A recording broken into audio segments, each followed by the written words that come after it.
1 Coríntios 13, capítulo 13, versículo 11, diz assim a palavra do nosso Deus: quando eu era menino, falava como menino, sentia como menino, pensava como menino.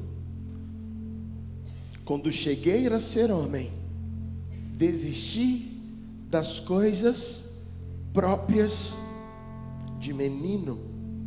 Quando eu era menino, falava como menino, sentia como menino, pensava como menino.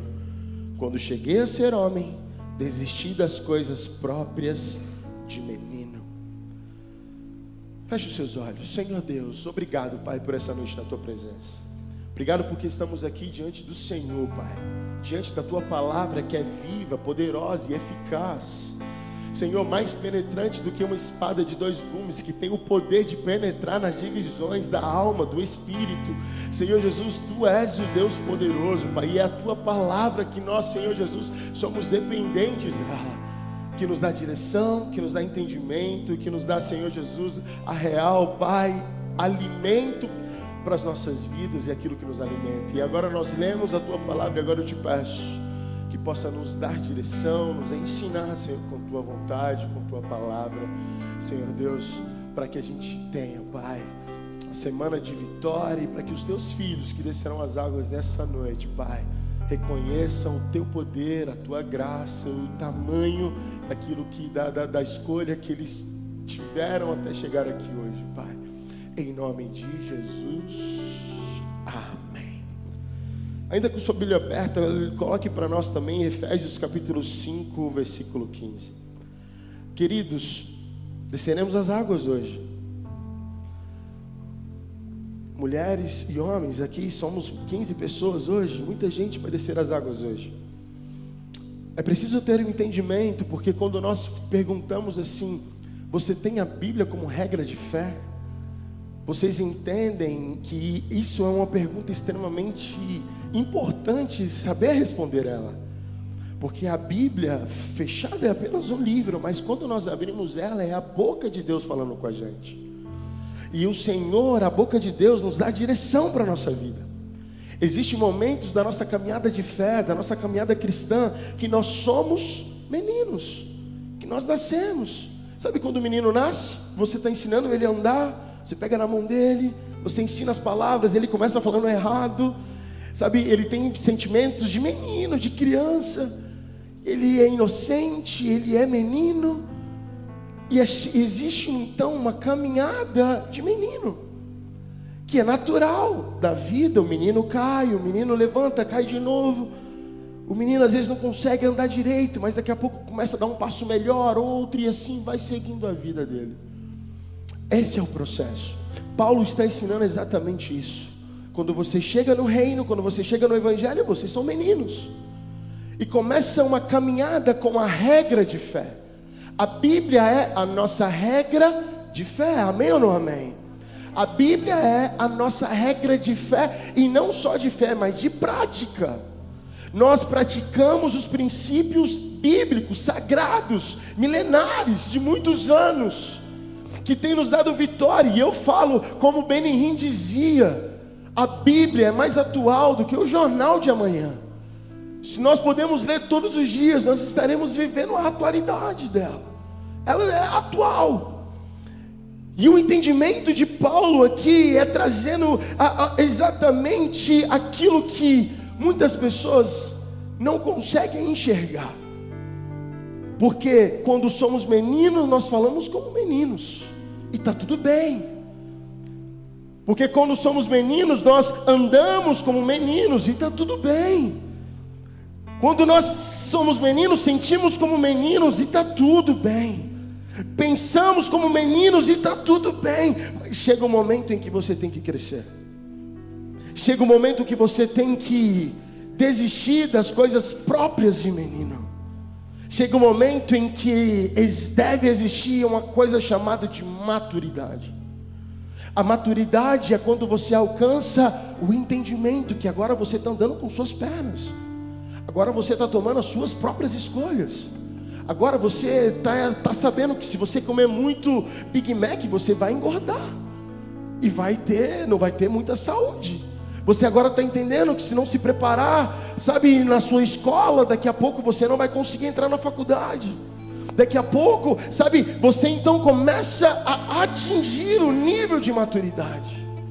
O nível de maturidade em que nós deixamos de ser meninos, passamos a ser homens. Crescemos.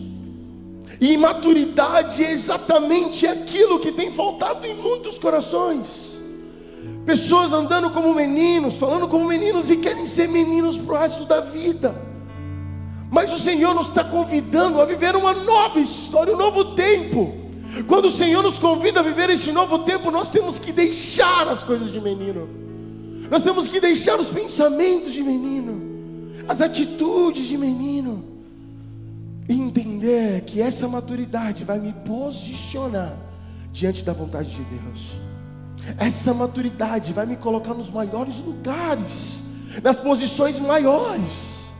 Essa maturidade vai fazer com que vocês se relacionem com outras pessoas, se relacione com aquele, para as meninas, com aquele cara bonito, né?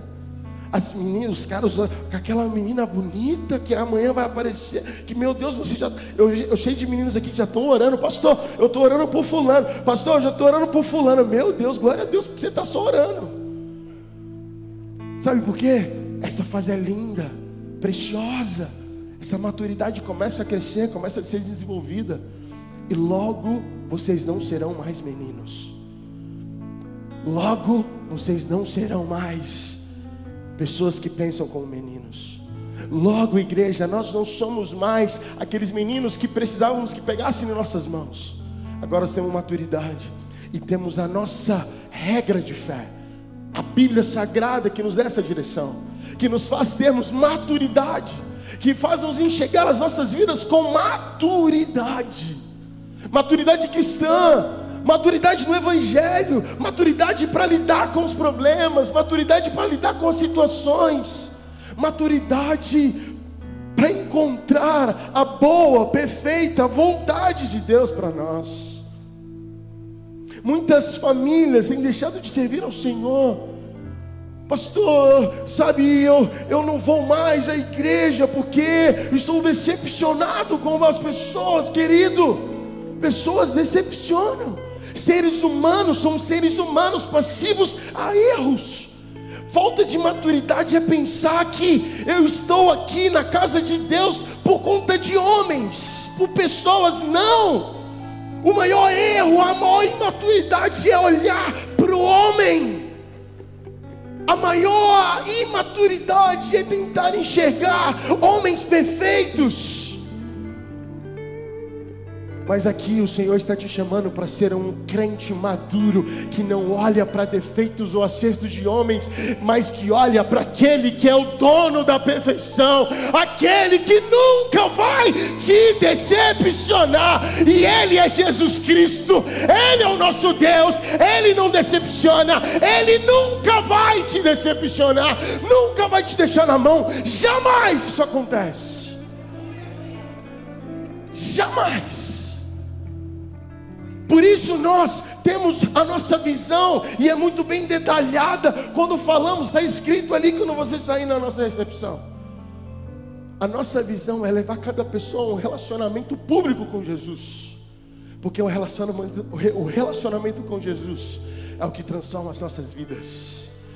Aquilo que eu falava antes de me relacionar com Jesus, eu não falo mais quando eu me relaciono com Jesus. Aquilo que eu fazia quando eu me relacionava com Jesus, antes de relacionar com Jesus, com o relacionamento com Jesus, eu não faço mais. Quem está entendendo em nome de Jesus? Sabe por quê? Porque agora eu não sou mais menino, porque agora eu cresci com maturidade para olhar que eu me relaciono com Jesus. Quantos estão aqui para se relacionar com Jesus? Dê um glória a Deus bem forte. Diga: eu me relaciono com Jesus. Eu quero Jesus todos os dias. Eu quero esse Deus lindo que a irmã todo dia declara. Eu quero esse Deus lindo na minha vida. Não olho para o homem, mas eu olho para Jesus, o autor e consumador da nossa fé. Mas agora eu não sou mais menino. E é preciso ter esse entendimento. Efésios capítulo 5, versículo 15 nos dá, então, alguns passos de direção. Alguns passos nessa caminhada, nesse crescimento de maturidade, nesse entendimento. Alguns passos. Ele começa dizendo assim, ó: tenha cuidado com sua maneira de viver. Olha o conselho. Tenha cuidado com a maneira de viver, que não seja como insensatos, loucos, mas como sábios. Tenha cuidado com a maneira de viver, que não seja como louco, mas como mas como um sábio. Sabe o que significa isso? Muitas pessoas têm andado como loucas. Sabe o que acontece? Muito desastre. Sabe que quando você liga a TV, você vê tanta notícia ruim, tanta notícia triste. Sabe por quê? Porque eles andam como loucos. Sabia? Eles são loucos. Todos os dias nós temos que sair de casa e orar, pedir a Deus a proteção dos loucos que estão na rua. Senhor, me proteja. Ele está dizendo assim, olha, cuidado com a maneira de viver. Tem pessoas que escolhem viver como loucos. Se você sair agora, você vai ver um monte de gente escolhendo viver como loucos. Ele está ensinando isso para nós e nos dando essa direção. Não viva como os loucos, mas sim como sábio. Sabe, viver como louco é desperdiçar o tempo com futilidades. Viver como louco é negligenciar princípios espirituais e morais. Viver como louco é priorizar prazeres imediatos ao invés de valores eternos.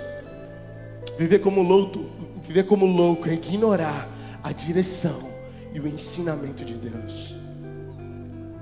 Vocês aqui já não são mais crianças, não são mais meninos.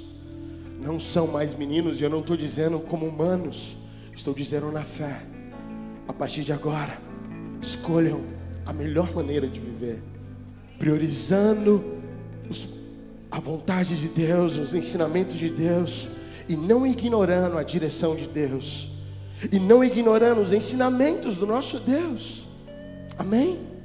E não ignorando os princípios, os valores que o Senhor nos deu, nos ensinou. Pense antes de agir, ore antes de decidir qualquer decisão, sabe? Ore antes de decidir. Ore, clame, ouça a voz de Deus antes de qualquer escolha, de qualquer decisão. Isso é agir como sábio. Procure buscar na palavra de Deus, mas um crescimento maior, um entendimento maior com a palavra diariamente, semanalmente. Livros que nos ajudam, livros de pregadores muito bons, que nos dão também direção. Tem um clube do livro que toda terça-feira tem um monte de gente lendo o livro junto. Olha que lindo isso. São os ensinamentos que nos edificam. Isso é andar como sábio. Quem está entendendo em nome de Jesus? E o versículo 16 ele fala assim, ó, aproveitando ao máximo cada oportunidade, porque os dias são maus. Aproveite cada oportunidade, porque os dias são maus. Paulo aqui está dizendo exatamente aquilo que nós estamos vivendo. Lá atrás já era dias maus. Continua hoje os dias sendo maus, sim ou não? A gente não pode romantizar os nossos dias, não é. Os dias são maus, pessoas são más, loucas, mas pessoas que não amadurecem, que não crescem.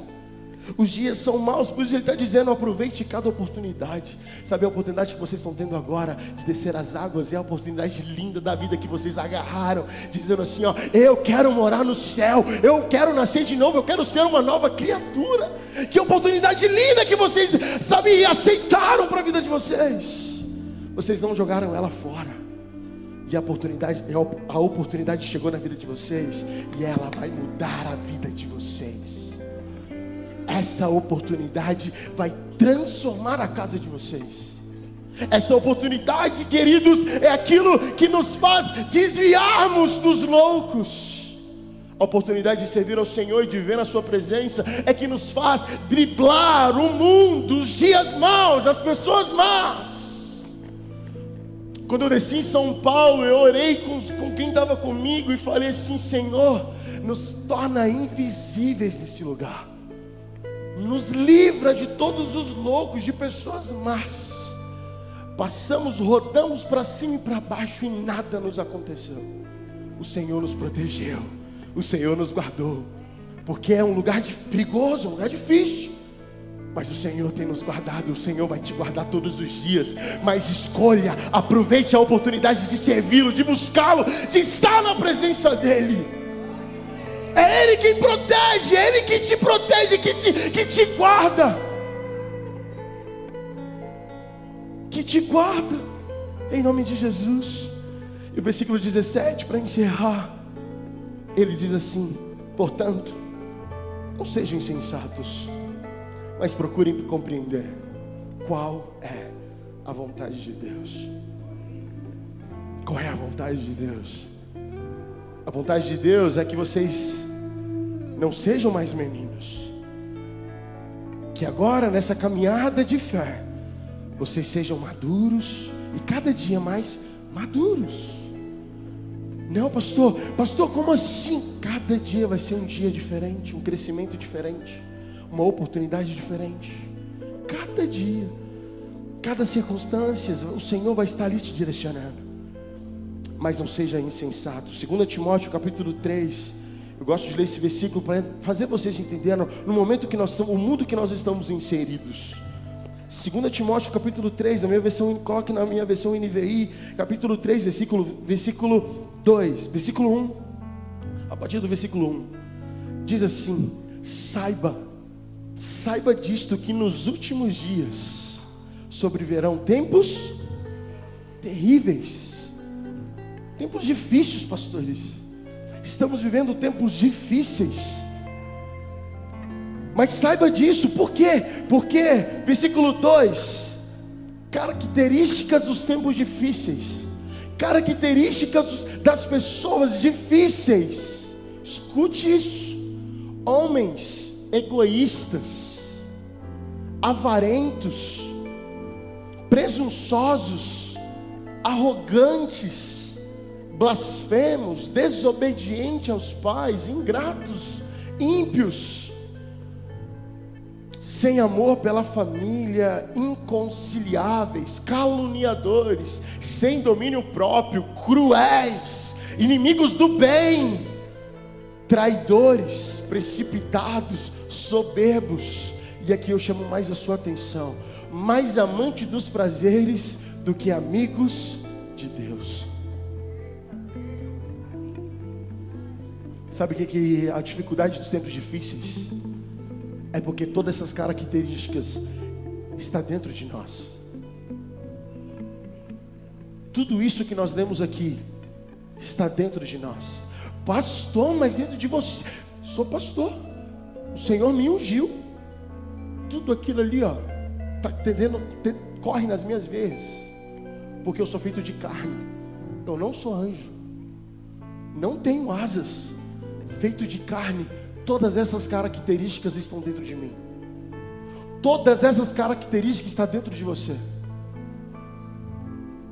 E se a gente, como maduros na fé, não entendermos isso, achar que somos santos, que somos fortes, não, eu sou forte, eu vou dar conta, queridos, impossível resistir muitas das tentações que nós temos, porque somos falhos, fracos. Mas o Senhor diz que quando eu sou fraco, Ele é forte. Quando o meu espírito é fraco, o espírito dele é forte. Quando eu estou achando que vou cair, Ele está dizendo: você não vai cair, porque eu estou contigo e eu te faço forte. É eu que te fortaleço. Não é a força do seu braço, é a força do sangue de Jesus que corre em você.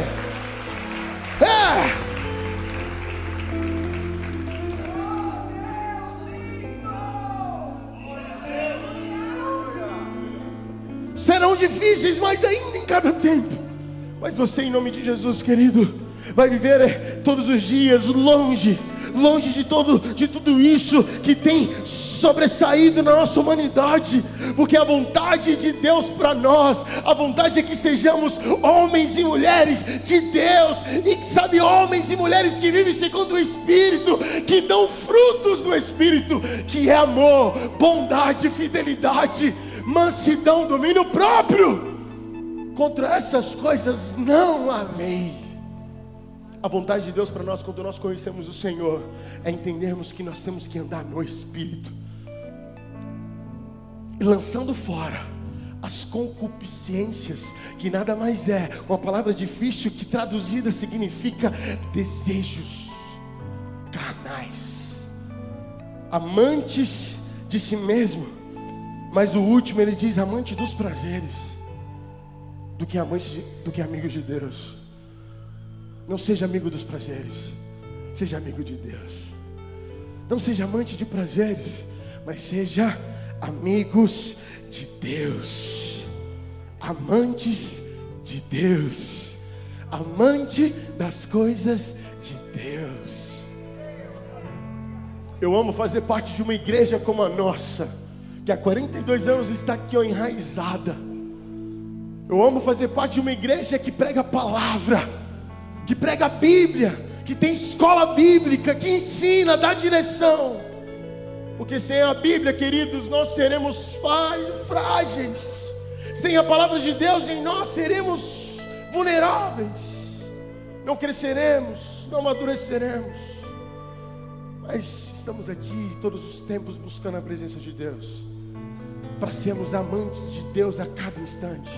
O trabalho de homens é um churrasco lindo, mas é um trabalho que tem uma palavra para homens. O trabalho de mulheres é uma igreja que fica toda enfeitada, a coisa mais linda, mas uma palavra direcionada para as mulheres, para que os homens e as mulheres dessa igreja sejam amantes de Deus.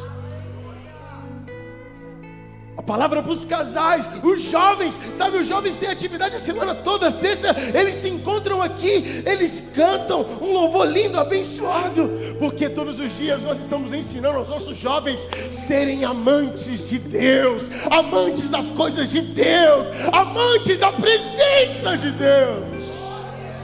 Isso é precioso, isso é precioso, querido, isso é precioso, amantes de Deus.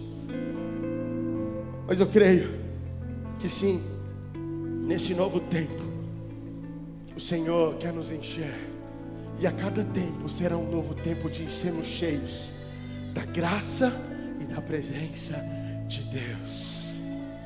Cada instante estaremos firmes, inabaláveis, longe de todas as características dos últimos tempos, dos tempos difíceis, longe de todas elas.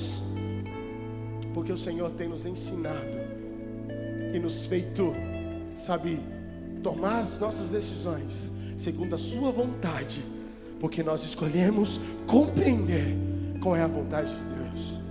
Pastor, qual é a vontade de Deus para mim? Talvez você não saiba ainda, mas eu vou te dar um spoiler. Busque ela, mas eu vou te dizer. Ele fala que a vontade dele para você é, primeiro, boa, ela é segunda, perfeita, e terceira é... Meu Deus, quem não quer uma coisa boa, perfeita e agradável? Quem não quer? Eu quero todo dia. Compreenda a vontade de Deus para você, compreenda os caminhos que Deus tem para você, compreenda os relacionamentos de Deus para você, não relacionamentos errados, não pessoas erradas que vão te tirar, te levar para caminhos também errados, mas compreenda a vontade de Deus para você viver amizades boas, perfeitas e agradáveis. Compreenda a vontade de Deus para você ter um trabalho bom, perfeito e agradável. Compreenda a vontade de Deus para você estar na igreja, numa igreja, sabe, boa, perfeita e agradável. Nessa igreja até o jiu-jitsu é de Deus. Eles quebraram o braço do irmão ali, foi de Deus. De Deus, irmão. A irmã chegou, foi de Deus. Tem unção nessas mãos que estão ensinando ali o pessoal a crescer. No balé das crianças, a coisa mais linda. Tem Deus ali, ó, na unção, naquelas meninas fazendo um balé. A coisa mais, por isso que é de mulher, gente. Homem não pode fazer, né? Porque fica estranho. Deus está lá. Deus está lá. Deus está. Essa é a boa, é a perfeita, é a agradável vontade de Deus. Vontade de Deus. Procure compreender. Procure viver. Buscar em nome de Jesus. Quantos entendem em nome de Jesus?